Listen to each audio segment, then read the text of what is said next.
మామ ఇవాళ అయితే నిమ్మనపల్లి గుట్ట మీద ఉన్న నరసింహస్వామి గుడికి అయితే పోయినామన్నమాట.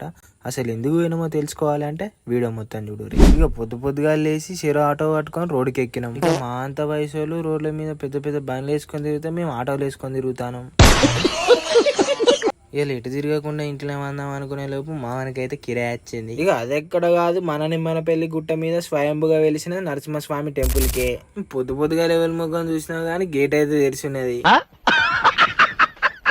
ఇక ఎల్లమ్మ చెరువుని చూసుడుతోడే పానం అంతా అట్ట కొట్టుకున్నది కానీ పోరీ లెవెల్ వస్తారే అని పోడే బంద్ చేసినాం. ఇక చిన్న డీజిల్ పోసుకొని జిగడమే అనుకుంటా పోతాను. మొత్తానికైతే మనం అయితే గుడికి చేరుకున్నాం మామ. మెట్లున్నా గానీ పక్క పొంటి గుట్టకు పోయే దారి ఉన్నది, ఆ దారిలో పోతాను మామ. ఇక మామని రమ్మంటే మాకు చుట్టున్నది అని చుట్టుపక్కల అంతా చూస్తాడు. ఇక చిన్న చేతులు కాలు కడుక్కొని ఎత్తుకి నీళ్ళు తలుకొని గుళ్ళకైతే పోయినా. ఇక చిన్న మొక్కుకొని అయితే ప్రసాదం పట్టుకొని బయటికి వెళ్ళినా. చుట్టు పెట్టుకొని గుళ్ళకు రాడట కానీ గుళ్ళో ఇచ్చిన ప్రసాదం కావాలట మావానికి. అసలు ఏమనాలో అర్థమైతలేదు మావ. ఇక చిన్నగా పాటలు పెట్టుకొని అయితే ఇంటికైతే రిటర్న్ అయినా మామ. ఇవాళకి ఈ వీడియో అయితే బై బై, సీ యూ.